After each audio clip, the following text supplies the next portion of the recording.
Mas eu vou falar um pouquinho hoje sobre unção. A unção que Jesus recebeu, essa profecia cerca de 750 anos antes da vinda de Jesus Cristo. Isaías se levanta e começa a profetizar que Deus tinha ungido Jesus, o que simboliza a unção. A unção na vida da igreja, ela é uma marca para fazer a diferença na terra.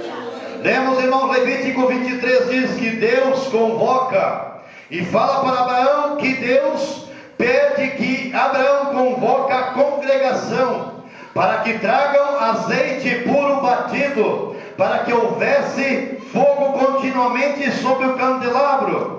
Vemos, irmãos, que o candelabro representava Israel. Israel era a luz do mundo. Vemos Zacarias capítulo 4, quando vemos Deus agora despertando Zacarias de um profundo sono e começa a dar a quinta visão. Ele começa a ver do meio, irmãos, das mãos de Jesus Cristo, algo que vinha se manifestando, que ele via um candelabro de ouro e vinha com seus canudos, e no meio daqueles candelabros havia um ramo de oliveira num lado e outro, e ao meio desse ramo havia um pote com azeite. Ele pergunta agora a Zacarias: o que tu está vendo, Zacarias?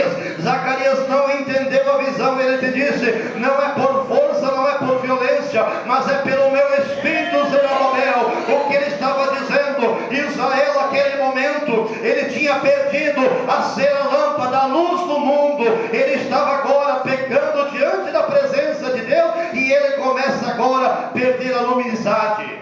Quando vemos no livro de Apocalipse, capítulo 1, João estava na ilha de Patmos recebendo agora uma das visões mais celestes, a qual ele começa a ouvir por detrás dele uma voz como uma trombeta. Quando ele se volta para olhar para trás, quem ele viu? Ele viu em meio, aleluia, aquela visão, com a mão direita trazia candelabro e 7 estrelas, aleluia. Ele começa a ver aquela visão. O seu cabelo era branco como a neve, o seu olhar era como chama de fogo, o seu rosto brilhava como o sol do meio-dia. No seu peito ele trazia um cinturão que dizia: Rei dos Reis, Senhor dos Senhores. Os seus pés era como latão polido, que foi cozido na fornalha, aleluia. Na sua boca saiu uma espada de 2 gumes afiada, aleluia, que dizia: Senhor do Senhor e Rei dos Reis, aleluia. Na sua mão ele trazia 7 estrelas, e quando João vê aquela visão, era como a voz de muitas águas. E quando ele vê, ele cai por terra. Quando ele cai por terra agora, aleluia, ele estende a mão e diz: eu estive morto, mas vivo, tenho a chave da morte e tenho a chave do inferno. Ele começa a colocar João de pé. Ele diz: tu sabe o mistério das 7 estrelas e os 7 candeeiros. As 7 estrelas são os 7 anjos da igreja, e os 7 candeeiros são as 7 igrejas. Então hoje tem que fumigar fogo no candeeiro, que é eu e você. Está entendendo, pastor? Você tem uma estrela, você brilha. A igreja é candeeiro. Se não tiver unção e óleo, ela não presta. Mas eu estou no meio de uma igreja que tem óleo, que tem azeite, que brilha, que pega fogo. Ela é pura, ela é limpa, ela é imaculada. Ela está diante do olhar de Deus. Dá para dar uma salva de palmas. Você é o candeeiro. Não é mais Israel, é eu e você, pastor. O pastor, ele brilha, e o candeeiro tem que fumegar. Fumega nesta tarde. Você já começou a pegar fogo. Por que Deus pediu para Moisés: ordena a congregação? Ele se colocou de pé diante da tela: venha povo, venha povo. Veio trazer azeite, mas esse azeite tem que ser puro. Não pode trazer coisa contaminada. Tem que ser batido. A igreja é perseguida, a igreja é batida, mas ela é vitoriosa. Ela é fina, ela é refinada. A igreja é como ouro refinado e provado no fogo. Quanto mais alto que late do ouro, mais ele brilha diante do fogo. E ainda para dar glória a Deus, igreja, é você que tem que glorificar, porque o candeeiro é em você. É você que tem que fumegar. Levítico 6:13 diz que o fogo arderá continuamente sobre onde? O altar é você.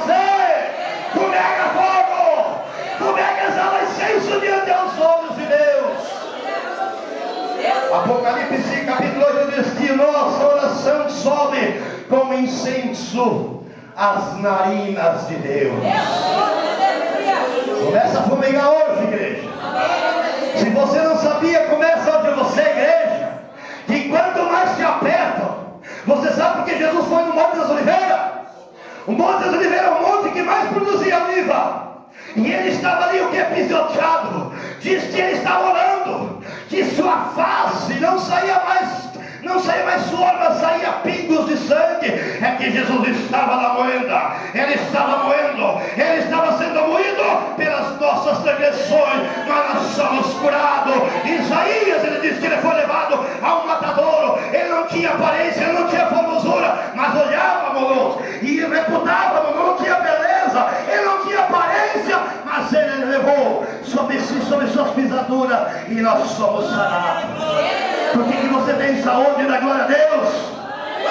É porque também foi no Monte das Oliveiras e foi amassado, extraído de Jesus. Vemos, irmãos, que a parte mais boa, se a igreja, irmão, ela é candeeiro e tem fogo. Olha, irmãos, o que o Salmo 133 diz: ó, quão bom e suave é que os irmãos vivam em união. Olha a congregação como tem que viver em união. É como o óleo precioso que cai sobre a cabeça, desce sobre a barba de Arão, vai sobre a gola, vai sobre as vestes e sobre a orla das suas vestes. Entendeu o que é isso, irmão?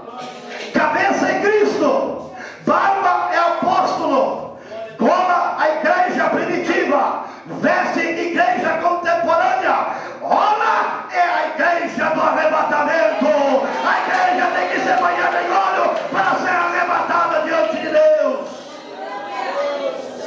Estão entendendo o mistério? Eu já vou terminar, irmão, porque o tempo é curto.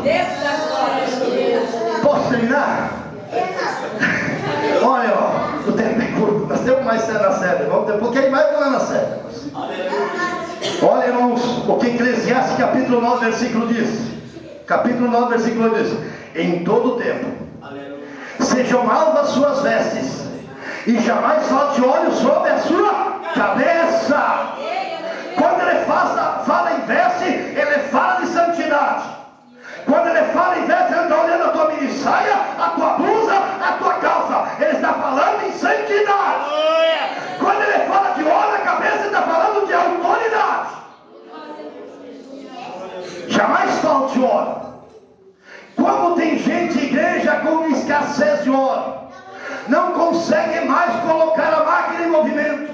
As engrenagens estão enferrujadas e o pino está encravado, a língua está travada, não tem mais glória a Deus. Mas a igreja banhada em óleo, ela não para, ela não fumaceia, ela é vibrante, é brilhante, ela triunfeia, e Satanás tem que sair da frente, porque ela tem um brilho, ela tem um brilho, ela brilha, ela queima, ela exalta o Deus diante de Deus. Aleluia! Hebreus capítulo 1 versículo 9 diz: amaste a justiça e odiaste a iniquidade, porque o teu Deus te ungiu com óleo de alegria. Você está triste por quê? Se tu é movido com óleo de alegria de Deus.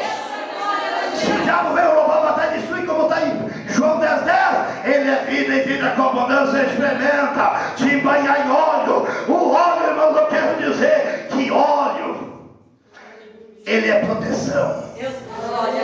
Por que a mulher gosta de passar óleo de pérola? Gosta disso aqui, para a pele ficar bonita. A tua óleo experimenta passar óleo de Jesus Cristo, para que não a pele fique livre, mas o teu espírito, a tua alma brilha na presença de Deus. E onde tu passar, Satanás vai ter que mudar de endereço, porque vai um fumegando fogo e brasa viva do altar. Quando eu falo em vestes, eu vejo Apocalipse capítulo 3.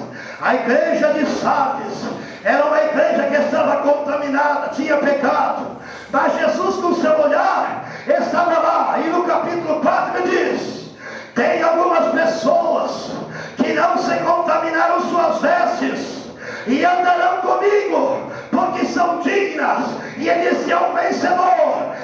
suas vestimentas serão assim branca, e eu não apagarei o seu nome do livro da vida, e apresentarei e testemunharei diante do Pai e diante dos anjos. Então esse é você tem que lavar a sua vestidura no sangue do Cordeiro, para que entra pelas portas celestiais. Quer entrar por essas portas? Quem quer entrar por essas portas, irmão? João diz que o salteador entra para a janela, mas o salvo entra pelas portas celestiais. Vamos se colocar de pé, irmão? Chega. Eu podia pregar mais aqui, mas chega, né, pastor? Tem mais. Aleluia. Eu aprendi com o pastor assim: a igreja tem que ficar com sede. Vem pra frente, irmão. Vem tudo embora aqui. Vem. Vamos ver se